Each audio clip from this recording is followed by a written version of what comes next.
नमस्कार दोस्तों।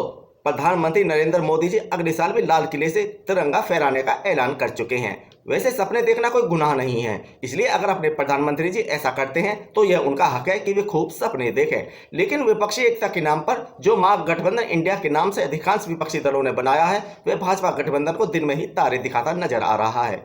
सर्वे बता रहे हैं कि बिहार में ही लगभग 18 सीटें भारतीय जनता पार्टी गठबंधन की घट रही हैं।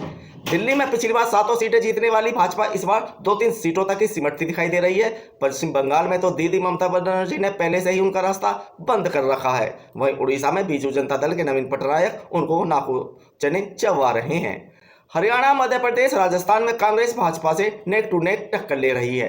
मोदी जी के गृह राज्य गुजरात में कांग्रेस का गणित बिगाड़ने वाली आम आदमी पार्टी भी अब कांग्रेस के साथ हो चली है। ऐसे में अब आम जनता भी दुविधा में पड़ती नजर आ रही है कि आखिर प्रधानमंत्री नरेंद्र मोदी जी के पास वह कौन सा अलादीन का चिराग है जिसके सहारे वे अगली बार भी लाल किले से तिरंगा फहराने का अपना सपना पूरा करने वाले हैं।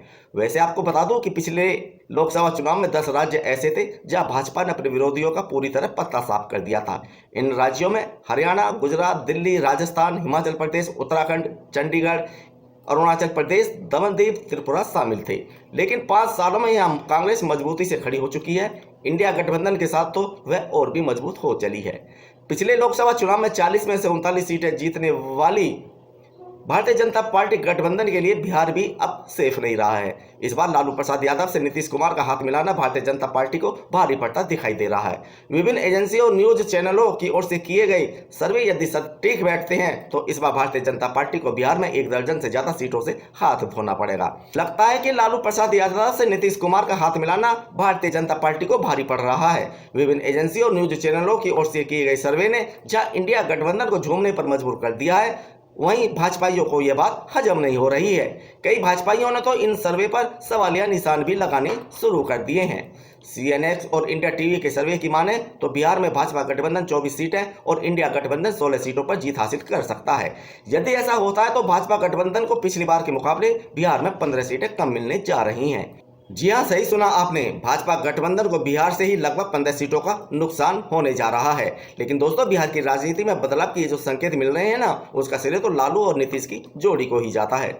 दोस्तों, सीएनएक्स ने सर्वे में भाजपा को नुकसान होते दिखाया तो यह बात भाजपाइयों को कहाँ हजम होने वाली थी, तो उन्होंने ही सर्वे पर सवालिया निशान उठाने शुरू कर दिए। लेकिन जब टाइम्स नाउ भारत का सर्वे भी सामने आया तो उसने भी भाजपा की चिंता में और इजाफा कर दिया। इस सर्वे में भी बेशक भारतीय जनता पार्टी गठबंधन को बढ़त मिलती दिखाई दे रही है, लेकिन भाइयों, भाजपाइयों के लिए बुरी खबर यह है कि इस सर्वे में भी इंडिया गठबंधन बिहार की 16 से 18 सीटें ले जाता हुआ दिखाई दे रहा है। वहीं दूसरी तरफ भाजपा गठबंधन को 22 से 24 सीटें ही मिलती दिखाई दे रही हैं। दोस्तों, अभी तो लोकसभा चुनाव होने में 8-9 महीने हैं और अभी तो ये मात्र शुरुआत है। लालू और नीतीश के इस जुगलबंदी में अपने राहुल भैया भी उनका भरपूर साथ दे रहे हैं। अगर इंडिया गठबंधन इसी तरह समूचे भारत में एक होकर चुनावी मंच पर उतरता है तो भाजपा को कड़ी टक्कर मिलनी तय है। लेकिन सोचने वाली बात यह है कि यदि बिहार में भाजपा को इतना नुकसान होता है तो अन्य राज्यों में भी उसकी स्थिति डामाडोल हो सकती है। खबर तो यह भी चलकर सामने आ रही है कि उत्तर प्रदेश में भी समाजवादी पार्टी, कांग्रेस, राष्ट्रीय लोकदल और आजाद समाज पार्टी के साथ गठबंधन कर मैदान में उतरने को तैयार है। अब भैया, सूत्र तो यह भी बता रहे हैं कि बसपा सुप्रीमो बहन मायावती भी इंडिया गठबंधन से हाथ मिलाकर चुनावी रण में उतर सकती हैं। अब दोस्तों, अगर ऐसा होता है तो अगले वर्ष भी 15 अगस्त को लाल किले पर झंडा फहराने की आवाज बुलंद कर चुके प्रधानमंत्री नरेंद्र मोदी को अपना सपना पूरा करने के लिए मेहनत तो बहुत करनी होगी। वैसे भी भाजपाई भी मानते हैं कि भाजपा में नेताओं की कोई कमी नहीं है, लेकिन मोदी जी के अलावा दूसरा ऐसा कोई चेहरा दिखाई नहीं देता जो जनता को अपनी ओर खींच सके। ऐसी स्थिति में इंडिया गठबंधन को टक्कर देने के लिए मोदी जी लालू नीतीश से निपटने को बिहार को तरजीह देंगे या सपा कांग्रेस रालोद गठबंधन से निपटने के लिए उत्तर प्रदेश को। वैसे आपको बता दूं कि इस बार मध्य प्रदेश में भी भाजपा की स्थिति सही दिखाई नहीं देती। कांग्रेस छोड़कर भाजपा में आए केंद्रीय मंत्री ज्योतिरादित्य सिंधिया के कई कद्दावर सहयोगी उनको झटका देते हुए वापस कांग्रेस में शामिल हो चुके हैं। सूत्र तो यहां तक बताते हैं कि अपने मामा शिवराज सिंह चौहान पर इस बार मध्य प्रदेश संभल नहीं रहा है, तो एक मोदी जी चुनाव प्रचार करने जाएंगे कहां। राजस्थान में भी स्थिति डामाडोल है।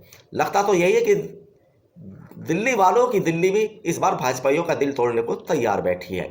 पिछली बार दिल्ली की सातों लोकसभा सीटें जीतने वाली भाजपा के सामने इस बार आम आदमी पार्टी और कांग्रेस गठबंधन रोड़ा बनकर खड़ा है। आम आदमी पार्टी और कांग्रेस का यह गठबंधन पंजाब में भी भाजपा की मुसीबतें बढ़ा रहा है। हरियाणा और उत्तराखंड में भी कांग्रेस भाजपा की नाक में दम किए हुए है। वैसे एक बात तो तय है कि प्रधानमंत्री नरेंद्र मोदी को यदि अगले वर्ष 15 अगस्त को एक बार फिर लाल किले से तिरंगा फहराना है तो उन्हें मेहनत तो बहुत करनी होगी, लेकिन एक आदमी जाएगा कहाँ कहाँ। इंडिया गठबंधन ने तो चारों ओर से चक्रव्यूह रचकर उनको मानो फंसा दिया है। अब वे बिहार जाएं या अपना गुजरात देखें, दिल्ली या मध्य प्रदेश, राजस्थान देखें या कर्नाटक, असम देखें या उत्तर प्रदेश या देश के फिर अन्य राज्य, अब भैया एक बात फिर लाल किले से तिरंगा फहराने का ऐलान किया है तो मेहनत तो करनी ही होगी।